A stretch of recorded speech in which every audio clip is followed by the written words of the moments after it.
Okay, so itetest lang natin yung Roland GR55.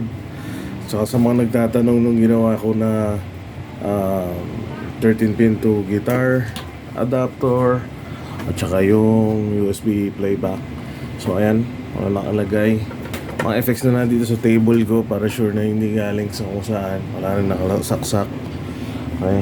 Okay. Yan natin yan. So wala. Okay, so ito ay galing papunta sa amp direct. Ito yung adapter.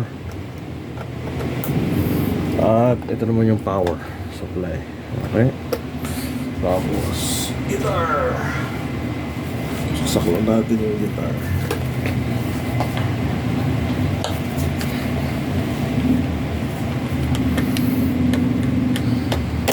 Okay. Okay.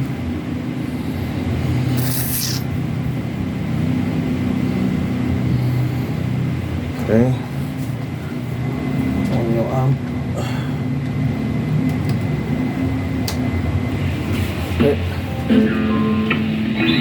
So ito yan.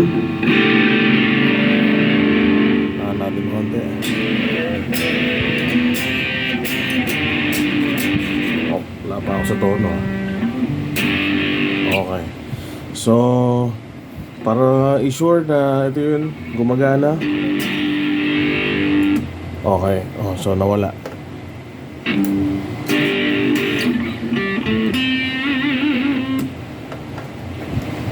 Okay. So nawawala siya.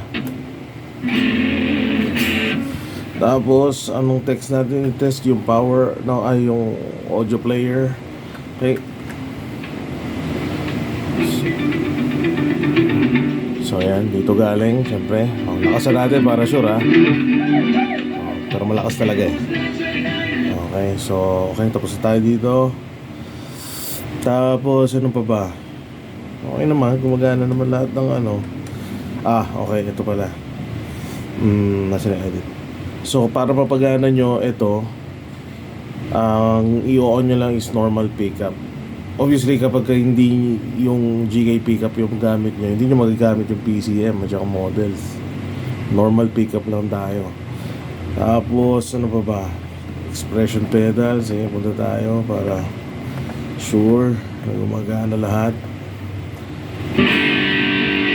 Okay, so gumagana. Okay. So yeah, ayos. So kung sino man makakuha nito, factory reset ko na lang. Available naman kahit saan yung tone central. So last. So okay. Wala namang issue sa kanya. Yun lang talaga. Okay? Alright.